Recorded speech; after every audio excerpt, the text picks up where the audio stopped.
오늘은 시경 305편 가운데서 제1편인 관저를 읽도록 하겠습니다. 관저입니다. 우선 이 시를 다 보고 난 뒤에 이 배경에 관한, 시 배경에 관한 이 중요한 학설들을 소개하기로 하겠습니다. 관관저구 제하지주. 이건 뭐 시의 이게 가사이니까 원래 악경이라는 이 경에 음악의 가사에 붙어서 곡조에 붙어서 노래 부르던 것이었기 때문에 뭐 이왕이면 좀 흥이 나게 한번 따라서 읽으셔도 좋습니다. 관관저구 제하지주 요조숙녀 군자호구 참치행체 좌우류지 요조숙녀 오매구지 구지부득 오매사복 유제유제 전전반측 참치행체 좌우체지 요조숙녀 금슬우지 참치행체 좌우모지 요조숙녀 종고락지. 이건 옛날 우리 조상님들께서는 아무리 시경을 잘 안 읽어본 분들이라도 이 첫 시 이것만은 다 외웠던 것입니다. 이 안에 있는 여러 가지 이 단어들도 이미 지금까지도 일상생활에 남아있는 요조숙녀라든지 전전반측이라든지 오매사복이라든지 여러 가지가 있습니다. 이 관관이라는 것은 이제 글자는 원래 모양이 이 부잣집 대문을 상징하는 양쪽으로 난 문이 이 부잣집 대문을 상징한다는 것을 다 아시는 것입니다. 좀 가난한 집의 문은 이렇게 되어 있습니다. 호라 그럽니다.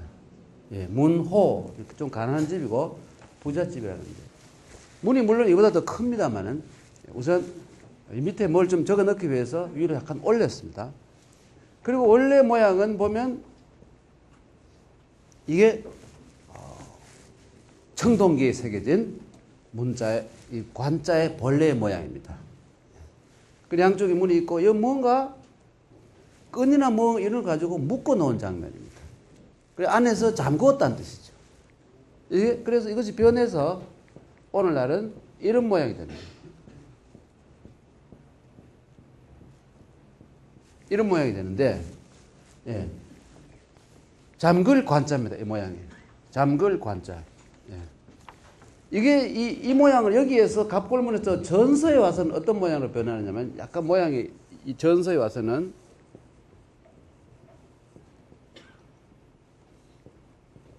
이런 모양으로 바뀝니다. 아마 여기에는 어떤 모양의 청동기로 만든 빗장을 찔러 놓은 모양이고, 또 도둑이 점점 많아지니까, 부잣집에는 도둑이 점점 많아지니까, 여기에 있는 것은 이게 실사자와 마찬가지입니다. 이 모양이 똑같은 글자입니다. 끈이죠. 밧줄로 이렇게 꽁꽁 묶어 놓았어요. 그래, 이 관자는 이중으로 문을 꽉 막아 놓습니다. 그래, 관문 그러면 지금도 관문 그러면 적이 쳐들어오지 못하게 아주 다 큰 문으로 빗장을 크게 세게 찔러 놓은 문을 관문이라고 합니다. 이 관자에다가 열쇠 건자를 쓰면 관건 그러면 이제 어떤 문제를 해결해 나가기 위해서 반드시 통과해야 되는 어떤 장애물, 방어선 이런 것을 관건이라고 얘기를 하는 겁니다.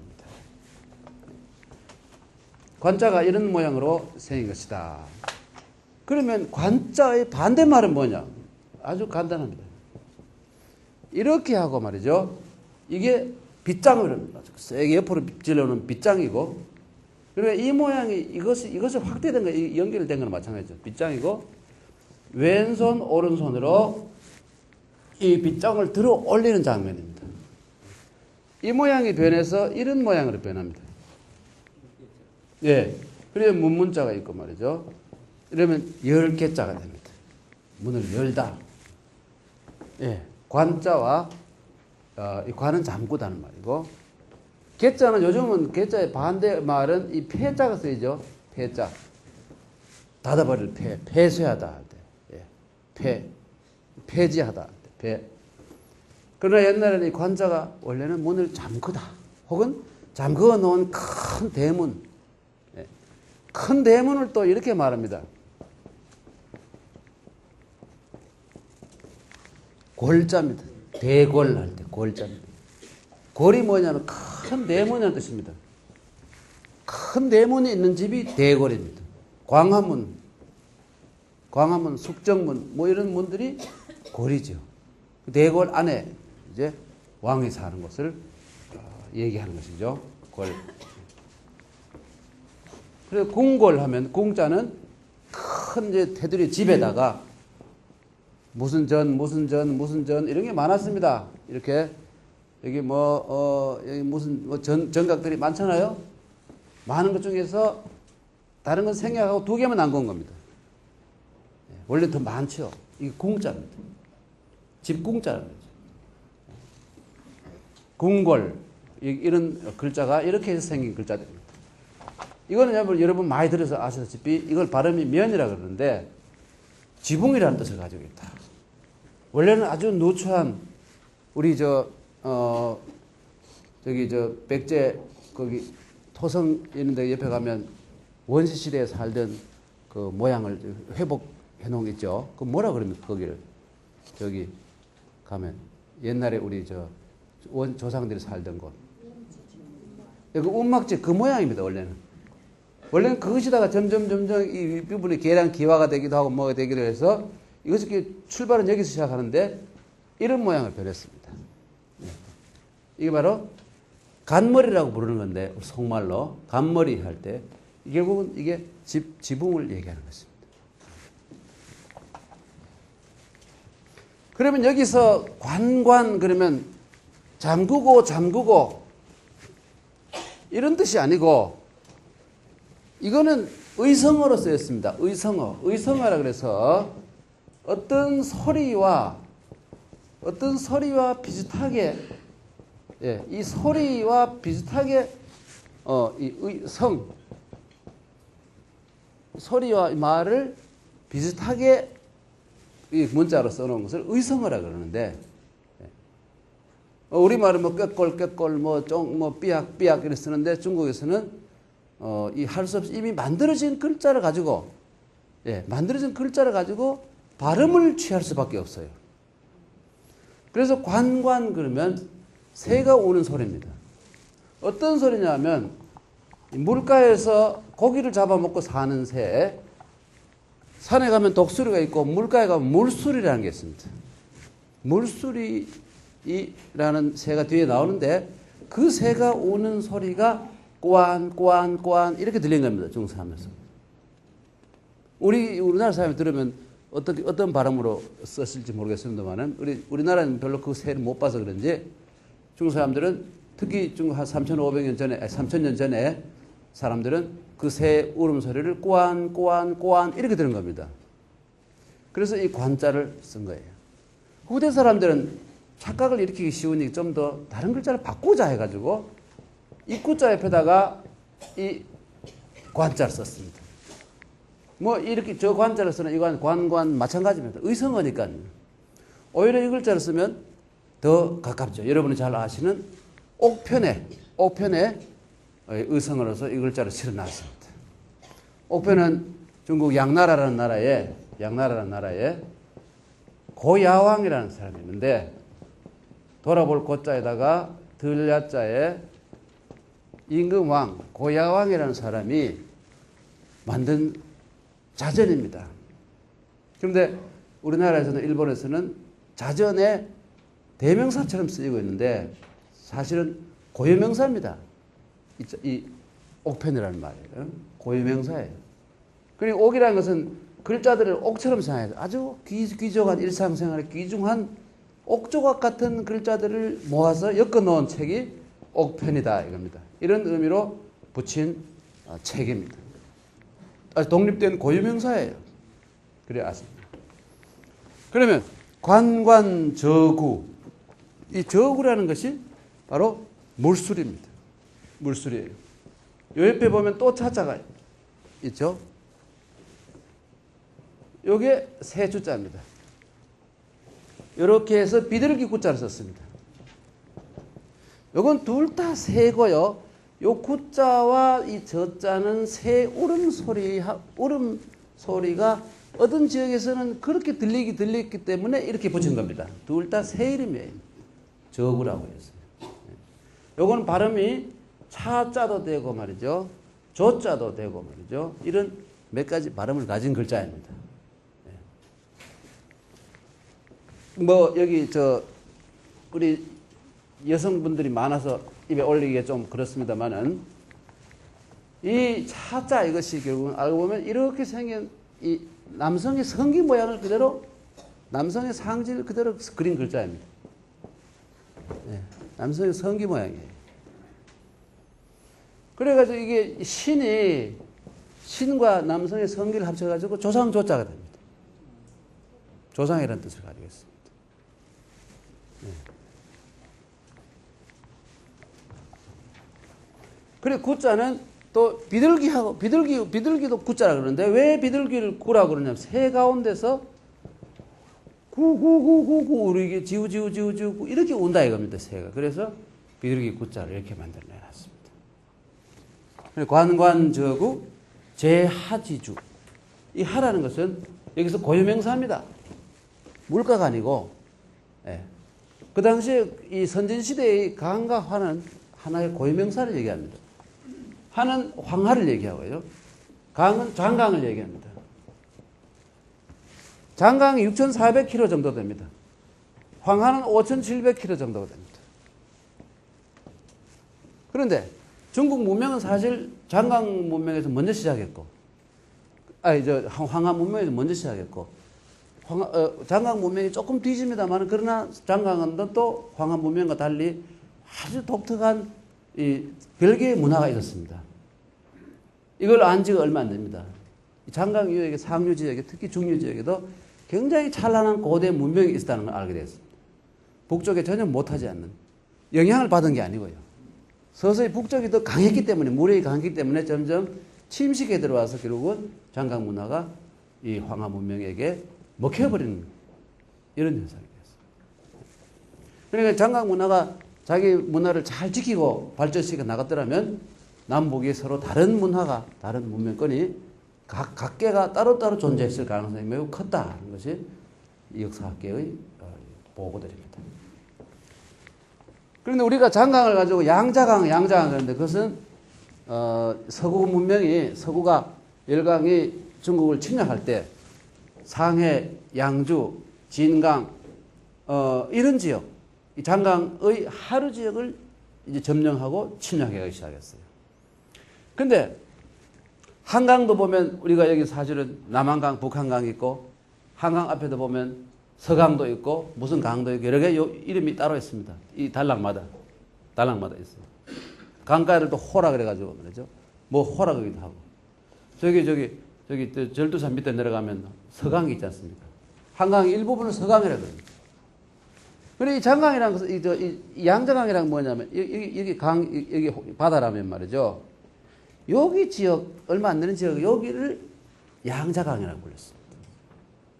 그런데 요거는 전체의 의미가 아니죠. 이 지역에 가서 여기가 양자강이냐 그러면 도라는 사람인가, 이렇게. 무한중 가서 여기가 양자강입니까, 그러면. 이거 뭐 지리에 가서 아무런 이거 의식이 없는 정신 나간 사람인 줄 알고 있어요. 그래 여기에 가서는 양자강이란 말이에요. 그러니까 요 조그마한 일부를 가지고 전체를 얘기할 수 있어요. 이건 뭐 한강을 가지고 서강이라고 부르는 거 마찬가지예요. 그 점을 아시면 앞으로 이 양자강이라는 말을 쓸 때 조심해야 되는구나 하는 것을 알 수가 있습니다. 이 장강이라는 말은 굉장히 오래된 말입니다. 여기에 강이라는 말이 말이죠. 중국의 역사 앞으로 자주 나옵니다. 이 시경소요. 강 그러면 장강입니다. 그런데 장자가 뒤에 와서 약간 붙었습니다. 왜 그러면 강이 여러 갈래가 갈라지는 바람에 붙었고 하라는 것도 되게 북쪽에 있는 이 강들을 얘기하는데 거기에서도 여러 강의 이름을 붙이다 보니까 앞에다가 황하라고 붙여서 원래 강이다가 황하게 되고 아니 장강이 되고 하라에다가 황하게 되고 이렇게 변하는 겁니다. 대강 이제 중국의 가장 긴 두 개의 강에 대해서 아실 거고 이게 위에는 황하고 밑에는 장강이고 중간에 또 회수라고 해요. 회수. 이게 중국의 3대 강입니다. 회수. 그러면 관관저구가 이 물수리가 꾸안꾸안하고 오는 이 물수리가 제랑 있다는 말이죠. 제하지주 황하의 어느 주에 있다. 이게 네 천자랑 이러면 다 아시지 않습니까? 네 천자. 예. 물수자. 네 천은 좀 길게 좀 거의 직선 비슷하게 내려가는 물들 의미하고 수는 좀 굽이치며 흘러가는 물이다. 이렇게 구분하시면 알 수 있습니다. 그러면 여기 이게 주는 뭐냐면 여기 있는 섬입니다. 섬들이 있지 않습니까? 여의도, 밤섬, 뭐 이런 섬들입니다. 을숙도, 강사에 있지 않습니까? 이게 주예요. 주. 그래 이것이 변해가지고 이렇게 쳐내놓고 점을 이렇게 점 찍어서 이렇게 끝냈습니다. 이게 주자예요. 섬주자입니다. 그런데 아주 오랜 옛날부터 이 섬주자를 행정단위, 시현, 뭐 행정단위 한 부분으로 썼어요. 우공이라는 그 상서에 보면 구주라고 그래서 중국 전체를 9개로 나누었습니다.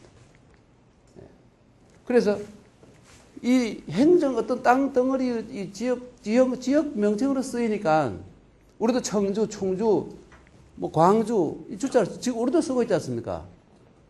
그러니 섬이라는 의미를 살리기 위해서 앞에다가 삼수를 또 집어넣은 겁니다. 물수를 또 집어넣었어요. 그리고 지금도 우리가 5대양 6대주 할 때 6대주 예, 남북 아메리카 뭐 호주 뭐 유럽 이렇게 해서 6대주 하지 않습니까? 이게 바로 주가 이게 큰 바다에 떠 있는 큰 섬이라는 뜻입니다. 하긴 지구가 전체가 바다로 되어 있으니까 중간중간에 떠 있는 6개의 큰 섬이라는 뜻이지 않습니까? 그러니까 관관저구 제하지주 그러면 꾸안꾸안하고 오는 저 물새는 황하의 뭐 섬에 있네죠. 정확히 말하면. 그러니까 어떤 사람은 이것을 뭐 모래톱에 있네 뭐 시적인 의미를 붙여가지고 이렇게 번역해도 좋습니다. 틀린 건 아닌데 글자 그대로 하면 모래는 하나도 없어요. 그럼 왜 모래를 하면 사주라고 해요. 모래 사자를 쓰고 물가에 있는 조그만한 거 요거 점들 물가에 있는 돌이 아니고 물가에 있는 조그만한 점들이 이 모래 사자입니다. 사실 이 작을 소자는 갑골문에 보면 이렇게 쓰여 있습니다. 이 적을 소자는 이렇게 3개밖에 없고 3개나 4개나 점 3개 4개면 차이가 없습니다. 뒤에 와서 작다는 이걸로 하고 적다는 이걸 하고 구분하고 씁니다만은 원래는 별 차이가 없었습니다. 관관저구 제하지주 됐죠? 그 다음에 요조숙녀 다 누구나 아시는 말이잖아요. 그렇죠? 그럼 요자는 뭐냐? 구멍혈자가 있습니다. 이게 구멍혈자입니다. 이 무협지에 보면 혈도를 짚어버리면 움직이는 사람 혈도를 찔리면 꼼짝도 못하고 이렇게 마비되고 무협 소설에 보면 자주 나옵니다. 이 혈자입니다. 혈도, 예, 혈도. 이게 구멍혈자인데요. 이는 뭐냐면 갱구를 파가지고 끝에다가 나무로 고아놓은 막장입니다. 막장의 모양이에요. 그 구멍을 파고 들어가야 갱구 끝이 나오지 않습니까? 원래 뜻은 그 뜻입니다. 그래서 여기다가 이렇게 하면 실은 실인데 아주 가는 실입니다. 이것과 마찬가지인데 혹은 이 글자나 마찬가지 글자인데 아주 가는 실이에요. 요라고 그럽니다. 요것도.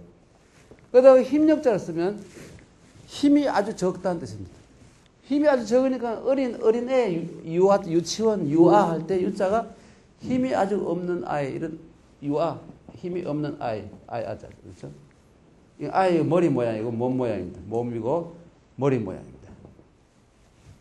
아이들은 몸의 이 대칭이 머리가 좀 커 보이지 않습니까? 그래서 아자를 이렇게 쓴 겁니다. 그러니까 여기서는 발음 기호 역할도 하고 있어요. 이것이. 그리고 이게 결국 뭐냐면 깊다 이런 뜻을 가지고 있습니다. 아주 깊다. 예. 조자도 마찬가지입니다. 똑같은 말이죠. 요건 발음 기호인데 이런 걸 형성자라 그럽니다. 의미를 가지고 있지 않는 글자들이 있어요. 이 부분은 의미가 있지만 여기는 의미가 없어요. 둘 다 거울 파놓은 거울이 깊다 이런 뜻이에요. 요 조자는 여러분이 다 아시죠? 거북점을 칠 때 원래 거북 모양이 이렇게 생겼습니다. 이 뒷면에다가 약간 구멍을 몇 개 뚫어가지고 나무를 이렇게 불에 벌겋게 달여가지고 구멍에다 세게 누릅니다. 뒤 돌려가지고 누르면 이게 팍 터집니다. 금이 가요. 금이 갑니다. 팍 금이 가요. 금이 간 걸 보고 이 샵 무당이 점치는 무당이 영감을 받습니다. 아, 이게 된다 안 된다. 뭐 지지직 찢어가 아니면 촥 찢어가나 뭐 여러 가지 뭐 나름대로 있었을 겁니다. 아 이거는 길조다 흉조다 이걸 결정합니다. 그리고 이 지지직 터진 모양이 이게 점칠 복자죠 이것이요. 그리고 이렇게 막 갈라진 거 이게 신이 무언가를 점치는 사람에게 알려준다 해서 이게 조자입니다. 이게 조자예요. 조짐이 오늘 좋지 않아. 뭐 징조가 오늘 여기 사나워. 뭐 조자를 우리 현실에서 많이 쓰고 있지 않습니까? 이 바로 거기서 나온 글자예요. 그 요조 그러면 결국은 깊다는 뜻인데 요조 숙녀 그러면 속 깊은 숙녀. 뭔 뜻은 그런 뜻이지만 뒤에 사람들이 의미를 붙여서 이 요조라는 말을 쓸 때 의미 뭐냐면 마음이 착한 여자, 모양이 예쁜 여자, 착하면서도 이쁜 여자. 요즘 여기 계시는 분들이 이 며느리 찾을 때 제일 좋은 이제 사람이 이 마음도 착하고 얼굴도 이쁘고 이 요조입니다. 맑을수록 그것도 맑기도 해요. 맑기까지 합니다. 예. 착하고 예쁘고 마음이 맑고 숙녀, 여조 숙녀는 그러니까 이 여조 숙녀는 결국 이렇게 되겠죠. 이 규라는 뭐냐면 여자들이 있는 집으로 여자들이 있는 방으로 들어갈 때 따로 만들어 놓은 문을 규라 그럽니다. 안채에 들어갈 때 밀고 들어가는 문을 규라 그래요. 규중에 있는 빼어난 여자 규수라 그래요. 아, 누집 규수가 없다고 하죠. 누집 규수는 뭐 어떤 면이 훌륭하고 이 규중에서 빼어난 여자.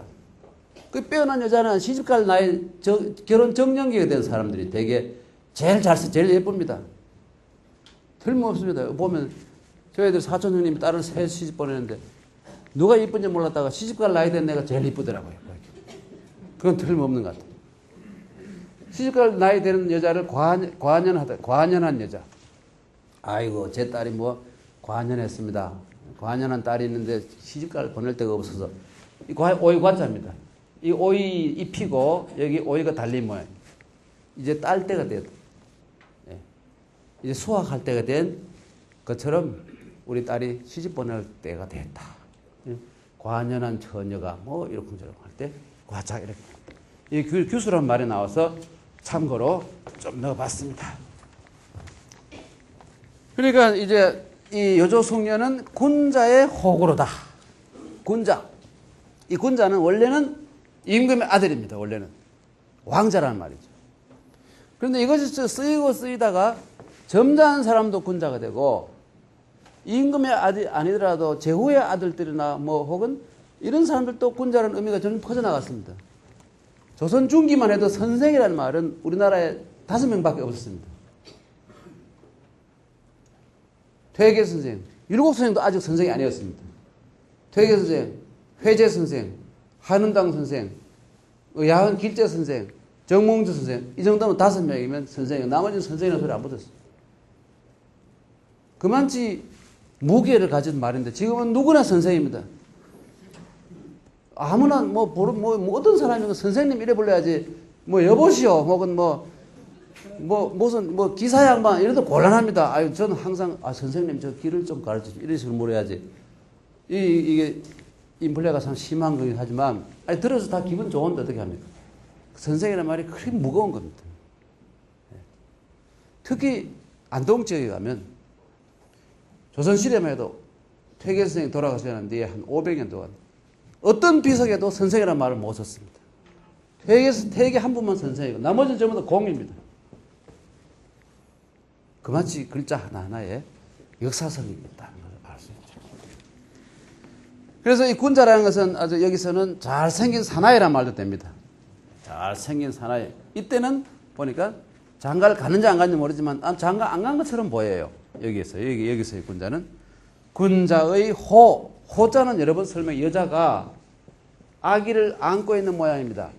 세상에 어머니가 아들을 혹은 딸을 첫 애를 낳아서 안고 있을 때 그 기쁨이 얼마나 좋습니까? 너무너무 애를 좋아하게 되잖아요. 그게 좋아할 호자예요. 좋다 혹은 좋아하다 할 때 호자가 됩니다. 네, 호자. 호구.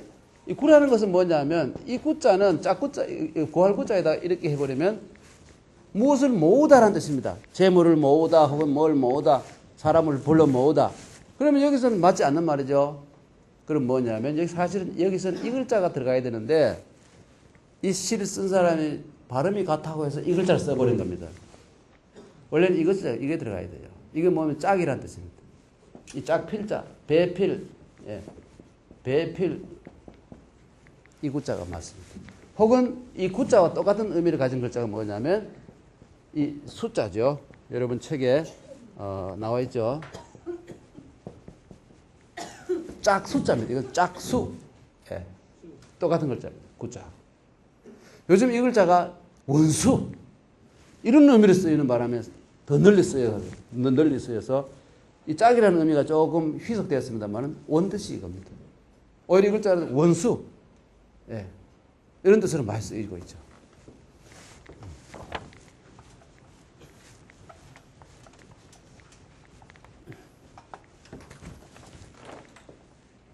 그 다음에 참치행체. 이 참자는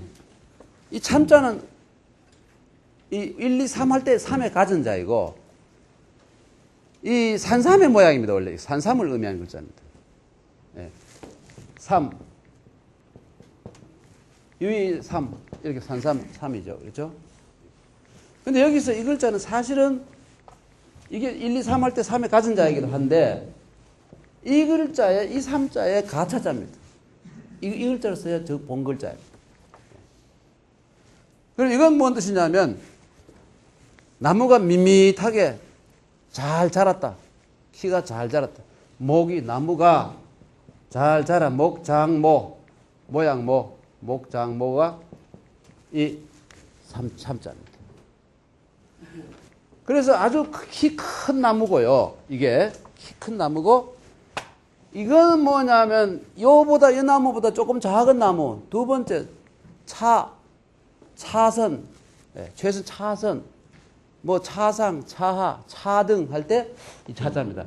아주 긴 나무, 키 큰 나무와 그 다음 키 큰 나무 이런 뜻이에요. 참치라는 말이. 그래서 이 참치라는 말은 뒤에 붙어가지고 어떤 의미를 가졌냐면 들쭉날쭉한 모양입니다. 하나는 크고 하나는 작고 하나는 크고 하나는 작고 이런 모양을 참치라고 합니다. 고르지 못한 모양. 그러면 참치의 반대의 글자는 뭐냐 하면 요 글자입니다. 요렇게 쓰는 거예요. 가지런할 제자입니다. 가지런할 제자예요. 이게 바로 가지런. 이건 뭐냐 하면 이렇게 이 보리나 벼, 밀 이런 것들이 이렇게 자라있는 모양. 이게 이렇게 변했습니다. 그러니까 여러분이 보리가 어떤 놈이 밀이나 어떤 놈이 키가 크고 적은지 알 수 있습니까? 다 비슷합니다. 제법 조금 차이 나도 그게 그겁니다. 그래서 가지런할 제자가 되는 겁니다. 그리고 일제히 그러면 하나도 빠지지 않고 누구나 일제히 뭘 한다. 일제고사. 전국이 일제고사. 전국에 누구나 다 시험 치는 것을 일제고사라고 옛날에 그래 불렀었죠. 그러니까 참치라는 것은 들쭉날쭉한 모양. 예. 행체, 이 행체라는 것은 우리말로 하면 노랑어리 연꽃입니다. 물에서 자라는 건데요. 물에서 이 강가에나 이 물의 호수나 연못에서 자라는데 이름을 노랑머리 연꽃이라고, 연꽃의 한 종류입니다. 그 인터넷에 들어가셔서 노랑머리 연꽃 보면 아마 사진이 나올 거라고 생각됩니다. 아니면 행체를 찾아보신다면 사진이 제 생각에 아마 올라와 있으리라고 생각이 됩니다.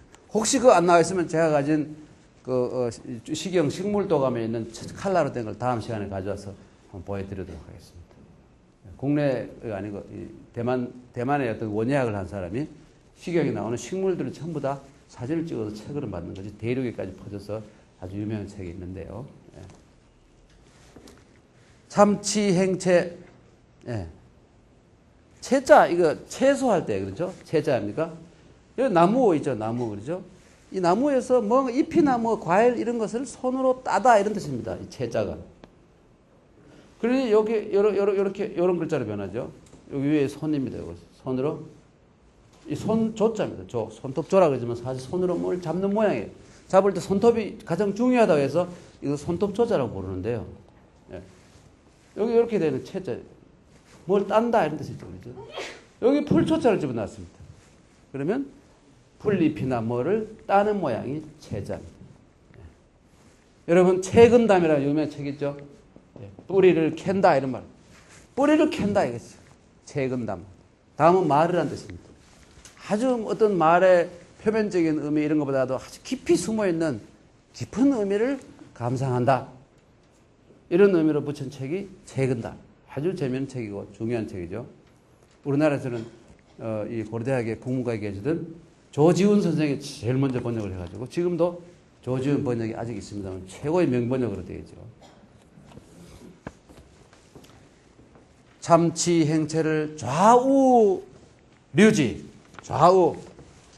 지금 제가 하는 걸 보면 가장 오랜 동안 학자들이 연구하고 새로 해서 또 정리하고 또 토론하고 해서 낸 결론에 가까운 것들을 하고 있습니다. 그래서 여러분이 가진 책에 있는 것과 많이 내용이 다를 수가 있습니다. 그런 내용도 있었고 앞에서 말하는 사람이 소개하는 이런 내용도 최근에 이 상황이 이렇구나 하는 것을 이해하시면 됩니다. 좌우가 뭐냐? 좌우.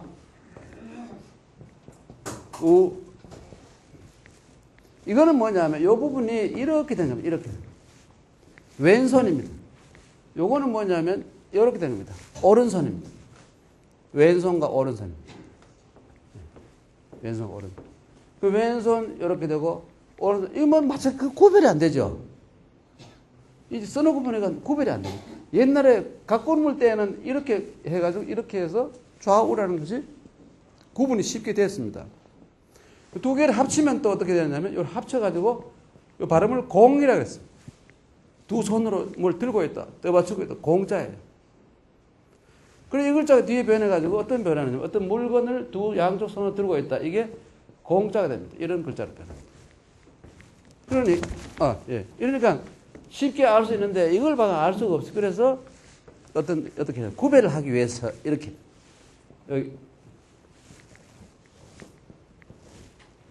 요거는 뭐냐면 이렇게 생긴 도구인데 이 대목들이 사용하는 자라고 하기도 하고 하여튼 집을 지을 때 사용하는 도구, 공구는 틀림없습니다.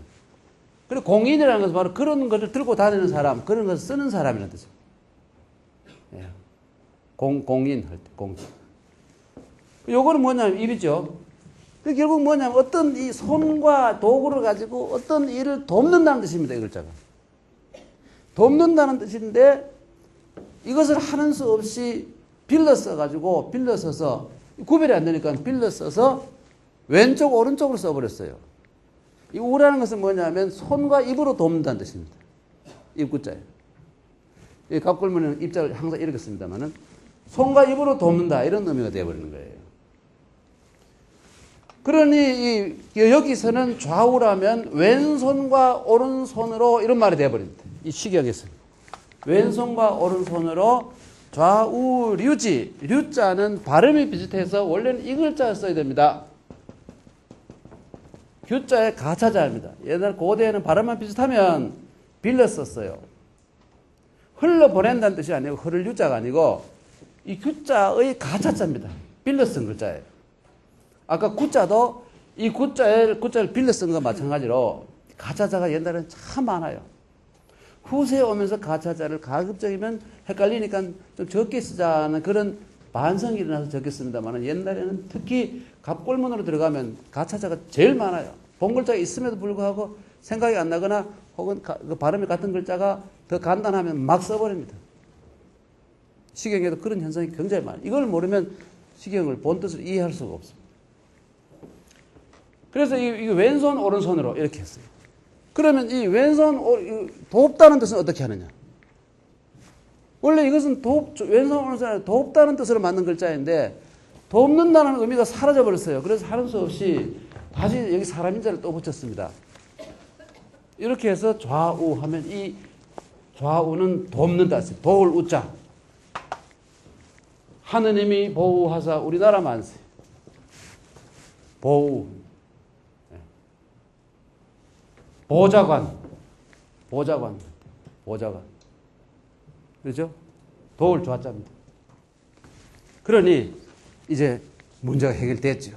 여기서 좌우라는 것은 왼손 오른손으로 뜯는다, 채집한다 이겁니다.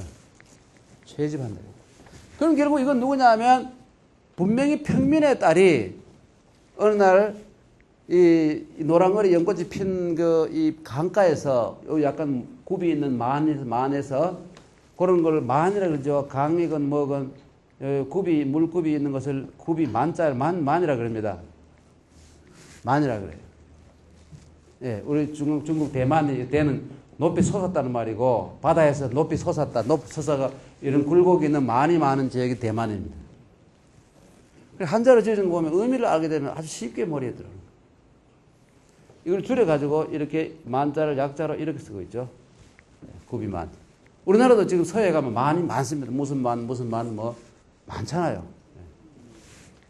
예. 그러니까 여기서 왼손 오른손으로 따고요. 채집하죠. 예. 이 연꽃을 이 아가씨가 지금 그리고 있습니다. 굉장히 이쁜 아가씨 모양입니다. 그런데 이 아가씨가 정말 굉장히 예뻐 보여요. 그래서 요조 승려 사실 성격이 어떤지 모르지만 이쁘면 성격도 좋을 것이다 이렇게 생각하고 이제 쓴 겁니다. 이 총각이 마음 착하고 예쁜 아가씨 오메 구지 오메라는 것은 뭐냐면 이 보십시오. 집이 있지 않습니까? 이게 뭐냐면 침대입니다. 침대예요. 이걸 옆으로 놓으면 이런 모양이 됩니다. 이 침대, 사람이 여기 누워 있습니다. 침대 위에. 사람이 누워 있다는 것은 지금 이 사람은 병들었다는 뜻입니다. 낮이고 밤이고 침대에 누워 있어요, 이 사람. 이게 변해가 세워 놓으면 이게 뭐냐면 원래 이렇게 변했었는데 이것이 다시 또 간략하게 돼가지고 이렇게 됩니다. 우리는 이것을 가지고 병질역이라 그래요. 병질역. 발음을 역이라고 불러가지고 이 214부수 가운데 하나죠. 이것이. 예. 그러니 이 오메라는 것은 보면 금방 알 수 있다시피 집이 있고 침대가 있다. 오라는 것은 뭐냐면 이것이 발음 기호인데 깨어 있다 이런 뜻입니다. 깨어 있을 때. 눈을 뜨고 있을 때. 매라는 것은 요 글자에다가 발음 보호만 바꿨어요. 아닌 밑자로 썼습니다. 오메. 요거는 잠잔다는 뜻입니다. 깨나 자나. 깼다는 것은 오라는 것은 낮이죠. 매라는 것은 밤입니다. 그 의역을 하면 밤낮으로 그렇죠? 잊어버리지 못하고 구자는 구할 구자입니다. 구할 구자. 뭐를 구하다는 말을 한자로 만들 방법이 없어요. 그래가지고 할 수 없이 이렇게 그렇죠? 이렇게 돼가지고 이렇게 된 거 뭐냐면 이게 짐승의 가죽입니다. 털이 그대로 있는 짐승의 가죽이에요. 예. 이게 가죽 구자인데 이걸 써버리는 거예요. 그러니까 이 구자 이렇게 변했지 않습니까? 이 가죽이라는 뜻입니다. 그러니까 이 가죽은 어떻게 하면 좋으냐? 하는 수 없이 가죽을 대게 이걸 가지고 옷을 만들어 입지 않습니까? 여기다 옷자를 이렇게 붙여놓은 거예요. 이렇게 하면 이게 가죽옷, 갓옷 굿자입니다. 갓옷, 가죽옷 굿자. 갓바치 하지 않습니까? 우리나라에서. 가죽으로 뭘 만들어서 물건 파는 사람, 갓바치 하죠. 이게 갓바치입니다. 이 갓이 아닙니다. 이 갓이 아니고, 가죽을 무두질하고 해서 어떻게 만들어 파는 사람이 갓바치입니다. 이 갓옷 굿자죠. 네. 다시 이 글자를 만들어서 사용하게 된 겁니다. 그리고 여기서는 구할 굿자입니다. 오메 구지 자나 깨나 우리말로 하면 깨나 자나인데 우리는 또 자나 깨나라 그러지 않습니까? 깨나 자나 안 하고 자나 깨나 찾고 찾네. 왜 찾습니까? 이 노랑머리 연꽃을 따는 강가에는 예쁜 여자를 봤는데 그 다음부터 안 보이는 거예요. 이거 찍었는데 이제 필이 와가지고 콱 찍었는데 그 다음부터 가봐야 없는 거예요, 여자가. 그러니 총각이 미칠 지경이죠. 어디 이 여자 도대체 이 신선인가 귀신인가 이 선녀인가 이게 뭐 이게 인어인가 이게 정신이 없어서 말이죠. 밤에 자다 깼다 계속 찾는 거예요. 예, 낮에는 찾으러 다니고 밤에는 꿈속에서 찾고 다니고 이 여자가 이 처녀가 굉장히 예뻤던 모양입니다. 예, 서시 별명이 이 지명이 월자이고요. 월자이고 시냇가 개자 월개녀입니다. 서시. 그 강가에서 놀던 여자죠. 그렇죠? 예. 우리 이 주몽이 어머니 유화 부인도 강가에서 놀다가 그래 됐지 않습니까? 예, 임신을 하게 되죠. 강가에서. 그 옛날부터 여자들은 강가에 가면 안 되는 모양입니다. 예.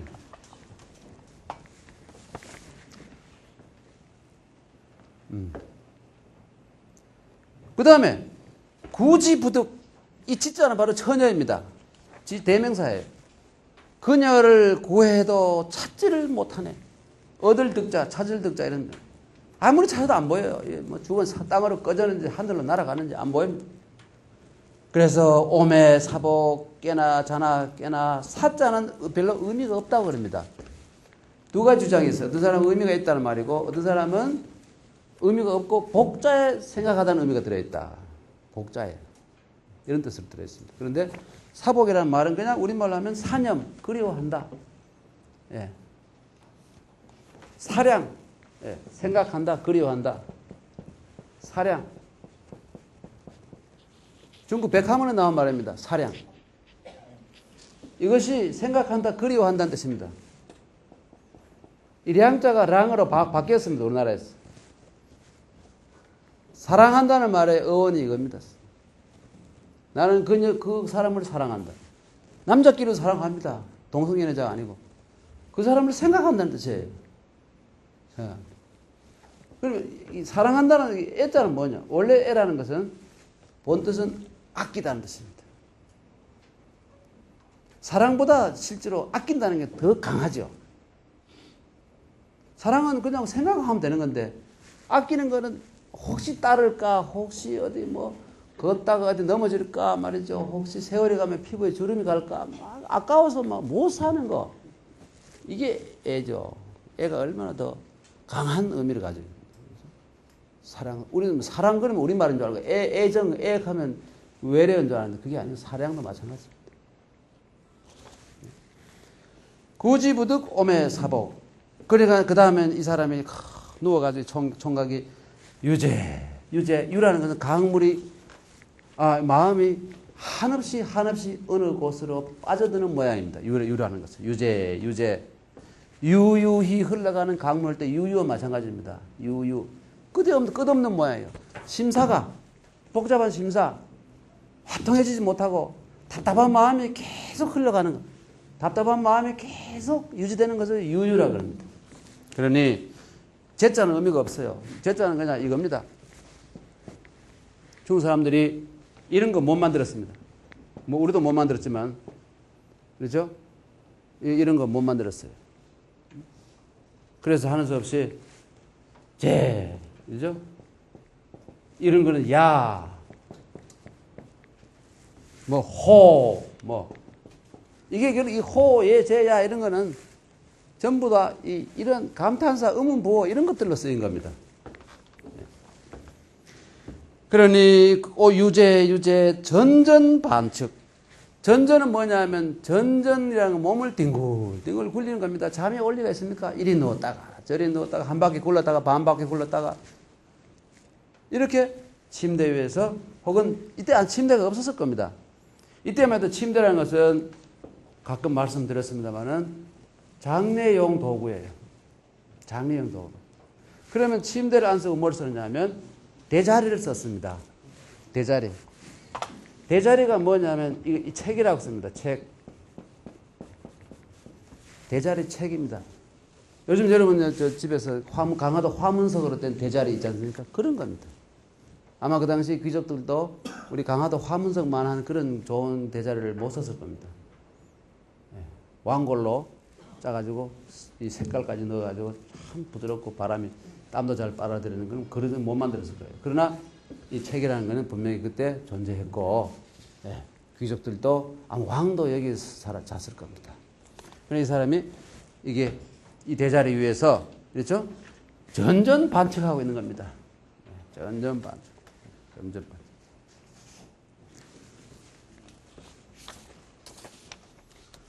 그 다음에 참치 행체 했죠. 좌우 체지. 체자는 이미 아까 말씀드렸지 않습니까? 체자는 한 번 더 설명을 드리면 이 나무 목이 있고 그렇죠? 자세히 보면 안 보여서 그렇지 현미경 들여다보면 여기 이렇게 과일도 있고 잎도 있고 뭐 여러 가지 달려 있습니다. 손으로 이거를 따는 모양입니다. 그러니까 이렇게 해서 이렇게 달라요. 체자가 되죠.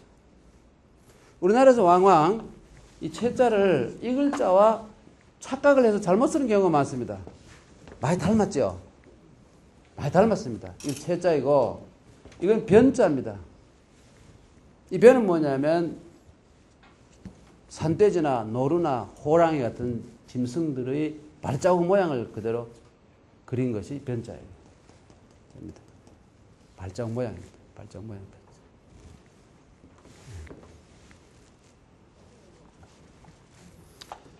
참치 행체 좌우 체지. 그렇죠? 들쭉날쭉한 노랑머리 연꽃을 왼손으로 오른손으로 따내. 어떤 사람들은 이걸 왼쪽에서 오른쪽에서 따내 이렇게 하게 되면 뭐 틀리면 아닙니다. 시라는 것은 시인의 손을 떠난 이상 해석하는 사람에게 달려 있는 겁니다. 그렇기 때문에 뭐 왼손으로 오른손으로 이렇게 중국에서 학자들이 주장합니다만은 왼쪽에서도 따고 오른쪽에서도 따고 한 손으로 이렇게 할 수도 있는 거예요. 그 다음에 이 사람의 신분을 나타내는 부분이 나옵니다. 이 시를 쓴 총각이 어떤 총각이냐. 여조 숙녀 아름다운 그 여자를 금슬우지. 요즘은 우리는 금슬, 원래 발음이 금슬인데 우리나라에서 발음이 좀 변화돼가지고 금실이라고 합니다. 사전에 보면 전부 금실로 나와 있을 겁니다. 이건 소금이에요. 소금도 무시할 수 없습니다. 많은 사람들이 이걸 지지하면 그냥 이 단어나 언어는 많은 사람들이 지지하는 쪽으로 가게 되어 있습니다. 예.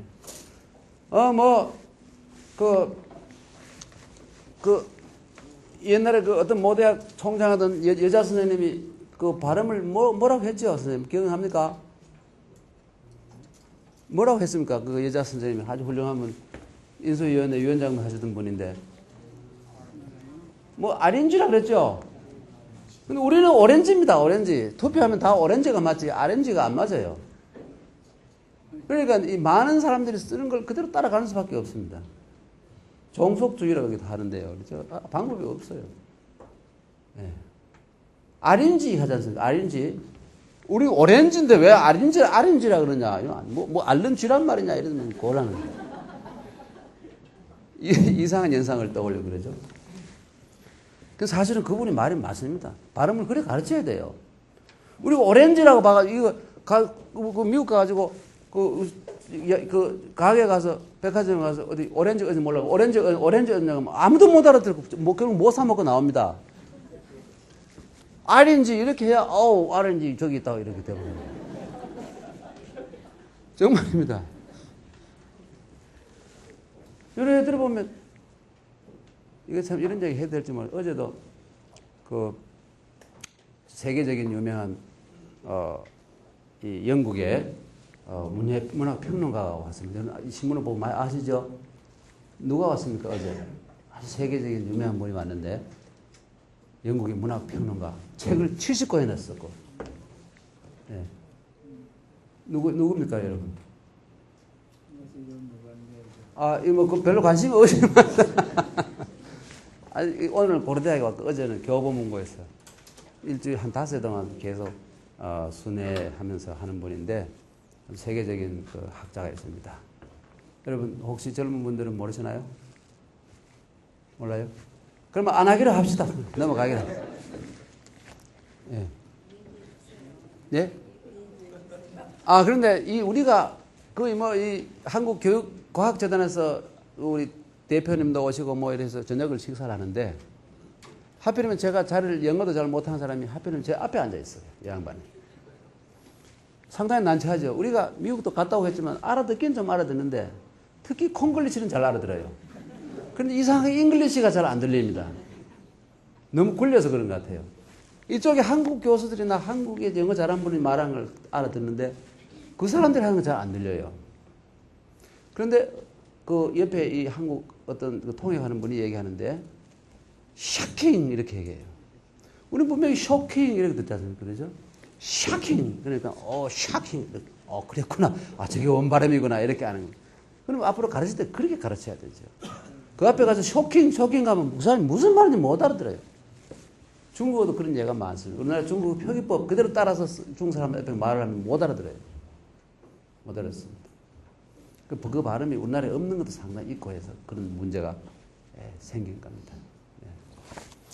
또 저는 항상 얘기하다 보면 옆으로 자꾸 세서 이런 문제가 있죠. 대단히 죄송하게 생각됩니다.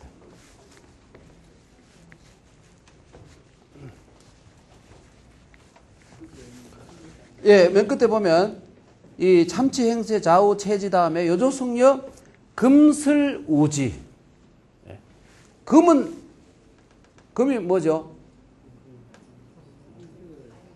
가야금? 아닙니다. 검은고도 아니에요. 근데 금은 금이라 그래야 됩니다. 이걸 피아노를 우리가 다른 용어를 말할 수 없듯이 기타라 그래야 되는 마찬가지로 금슬도 그냥 금슬이라고 불러야 됩니다. 가야금은 뭐냐면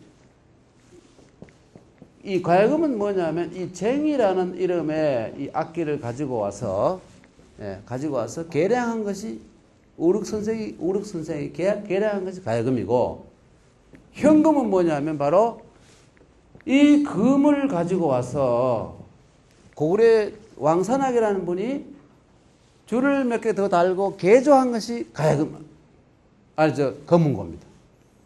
그러니까 전혀 별개의 악기입니다. 이 금슬을 가지고 그대로 금슬 이렇게 해야지 검은고 검은고슬 하면 안 되는 겁니다. 이 정확하게 해야 됩니다. 그래서 이건 뭐냐면 이 5줄에서 7줄까지. 이거는 25줄에서 50줄까지입니다. 그러니까 크기가 상당히 다르죠. 굉장히 웅장하고 큰 악기입니다.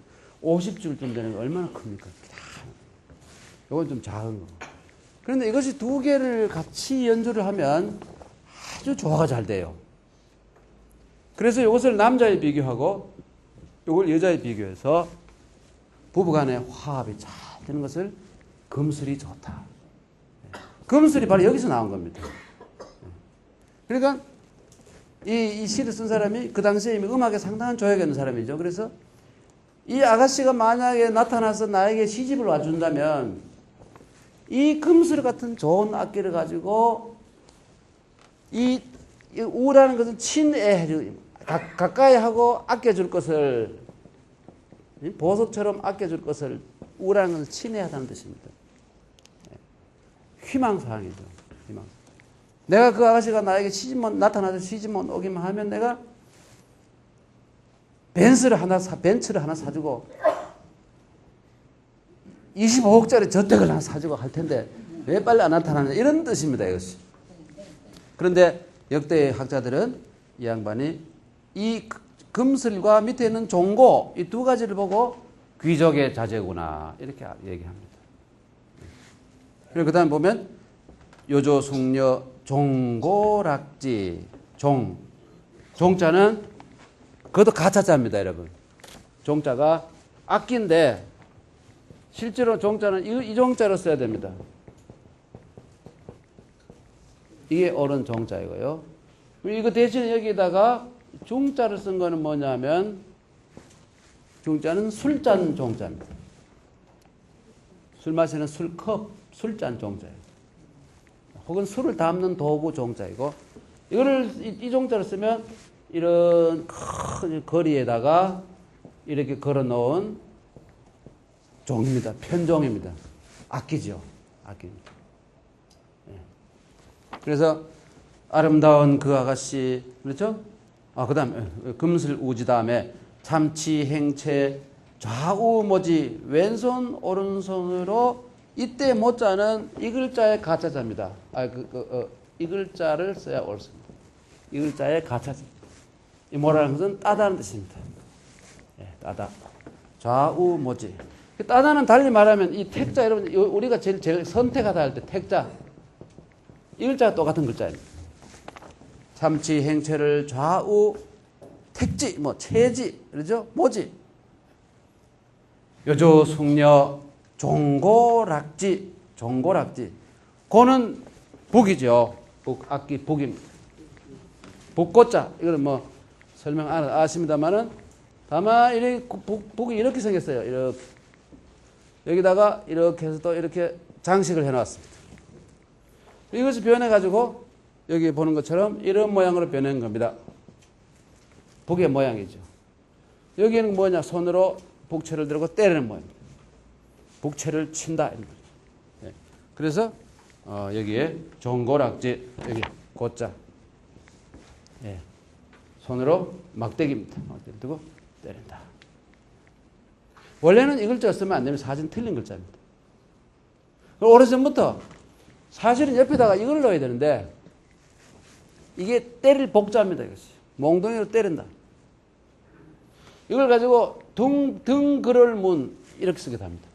사전에 보면 이렇게 되어 있죠. 등그를 문이란 뭐냐면 이 같을 등자입니다. 비슷하다도 돼요. 그럴 문, 그 문자, 그럴 문자처럼 생긴 글자. 그러나 사실은 이것이 아비부자도 아니고 그럴 문자도 아니고 이것은 복이라고 읽는 글자입니다. 복자입니다. 손으로 막대기를 들고 있는 모양이죠. 때리다. 목사님 할 때 목자, 소자, 소를 손으로 이렇게 쓰지 않습니까? 여기 있잖아요. 여기 똑같은 글자입니다. 사실은 여기에 정확하게 들어가면 이것이 들어가 있죠. 막대기를 손으로 들고 소를 때리는 사람이 누구냐? 목동이다. 목사님은 그렇게 때리면서 이끌어주는 스승이다. 목사라는 말. 목동 그러면 소를 때리는 아이란 뜻이에요. 네. 알겠죠? 네. 그러나 우리가 지금 이 고자는 전부 이 고자로 씁니다. 이렇게 써요. 그러나 이것은 뭐냐면 손으로 나무 가지를 들고 있다는 뜻입니다. 이 가지 지자예요, 이것이. 가지 지자입니다, 이것은. 여기에다가 사람들이 이것을 다른 몸의 어떤 부분도 지라고 지체 이렇게 쓰니까 하는 수 없이 여기다가 나무목을 집어넣어 가지고 가지 지자를 만들고 몸통을 얘기할 때는 이 지자에다가 6달러를 집어넣어 가지고 또 지자를 만들었어요. 사지를 거열형은 사지를 찢는다 할 때 바로 사지할 때 지자입니다. 이 사지 이때 사지 그러면 우리가 어릴 때부터 익숙해 내렸던 4가지 가지 가운데 하나 선택하는 거. 1, 2, 3, 4 가운데 사지 선다형. 이 사지입니다. 진짜 이거는 사지 몸의 이 사지 손발 이것을 사지라 그럽니다.